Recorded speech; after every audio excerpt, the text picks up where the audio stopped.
మీకు రాజకీయాల్లోకి రావాలని ఎన్టీఆర్ గారు వచ్చినప్పటి నుంచి ఉన్నింది. అవును. యుక్త వయసులో మీరు యువకుడిగా ఉన్నప్పటి నుంచి ఉన్నింది అని అంటారు. అప్పటి నుంచి ఇప్పటి వరకు మీరు ప్రజలకు ఏ విధంగా సహాయం చేశారు, ఎటువంటి సేవలు చేశారు అని అంటే ఏం చెప్తారు? రైతులు కొట్లాడుకొని టౌన్ వాళ్ళు కొట్టడం, పోలీస్ స్టేషన్, లేదంటే భూములు గలాట. అప్పుడు ఎందుకు మీరు చదువుకోలేకపోయినారు? నేను వాస్తవాన్ని చెప్పాలంటే ఎన్నో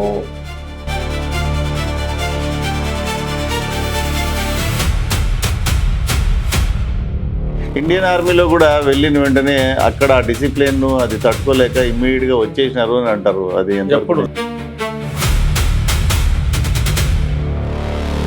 సో ఆ చదువుకోలేకపోయాను అని చెప్పని బాధ అయితే ఉంది.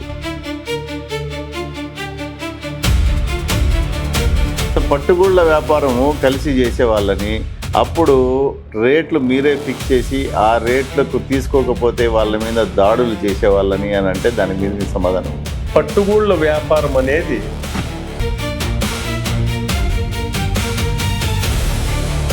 ఓకే, మీరు ఎవరిని దాడి చేసిన సందర్భాలు లేదా ఆ పట్టుగూళ్ళ వ్యాపారంలో? ఎప్పుడూ లేదు. సో ఇది మీరు మిలిటరీ నుంచి వచ్చిన తర్వాత జరిగిండేది ఈ పట్టుగూళ్ళ వ్యాపారం ఏదైనా ఉంది? అవును.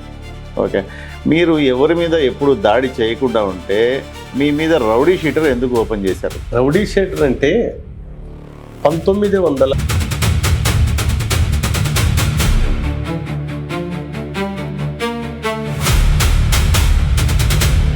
అలా సామాన్య మధ్యతరగతి కుటుంబానికి చెందిన నాదెళ్ల విద్యాసాగర్ గారు అంత అద్భుతమైన భవంతిని కట్టినారు, అంత అద్భుతమైన కళ్యాణ మండపం కట్టారు. సరే, భూములు అయితే మీకు ఉన్నాయి, అది తాతగారు తండ్రి గారి నుంచి వచ్చిన ఆస్తులు, కానీ వాటిని కట్టేదానికైతే డబ్బు కావాలి కదా. ఆ డబ్బు ఏ విధంగా సంపాదించారు? మీరు బాగా డబ్బు మద్యపాన నిషేధం జరిగినప్పుడు మద్యం అమ్మి సంపాదించారు అని అంటారు. దానికి మీ సమాధానం? ఎప్పుడు తెలుగుదేశం పార్టీ జెండా మోసి అహర్నిశలు కష్టపడిన కార్యకర్తలకు న్యాయం దక్కడం లేదు అని, వైఎస్ఆర్సీపీ నుంచి వలస వచ్చిన వాళ్లకు పదవులు కట్టబెట్టి తెలుగుదేశం పార్టీ నిజమైన కార్యకర్తలకు అన్యాయం చేస్తున్నారని, ఆ పరిస్థితిలో మీరు కూడా చూసి చూడనట్లు ఉండిపోతున్నారని చెప్పానంటే ఏమంటారు? ఇది నేను తెలుగుదేశం పార్టీ నెక్స్ట్ నాయకుడిగా మీరు కూడా ఆ సమస్యలు తీర్చొచ్చు కదా. స్థితిలో నా దగ్గరికి వస్తే ప్రస్తుత టౌన్ బ్యాంక్ చైర్మన్గా ఉండి తర్వాత ఆ పదవి వద్దు ఈ పదవి కావాలి అని అంటే వేరే పార్టీలను మీరు ఏ విధంగా కన్విన్స్ చేయబోతారు? తెలుగుదేశం పార్టీ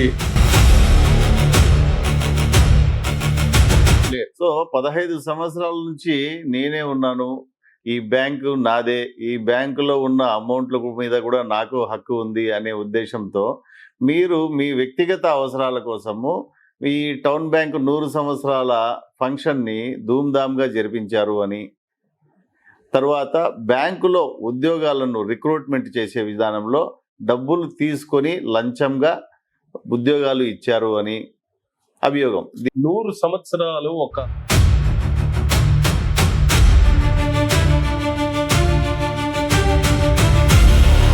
ఓవరాల్గా 100 ఇయర్స్ ఫంక్షన్ కానీ డబ్బులు తీసుకొని ఉద్యోగాలు ఇచ్చామనే అభియోగం కానీ, బినామీ పేర్ల మీద లోన్లు తీసుకున్నామనే పని కానీ,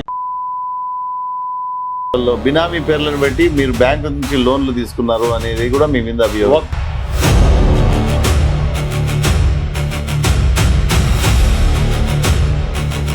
వైఎస్ఆర్సీపీకి చెందిన దగ్గర బంధువులను బ్యాంకు డైరెక్టర్లుగా చేర్చుకున్నారు అని అంటే దాని మీద మీ సమాధానం ఏంటి? తెలుగుదేశం పార్టీ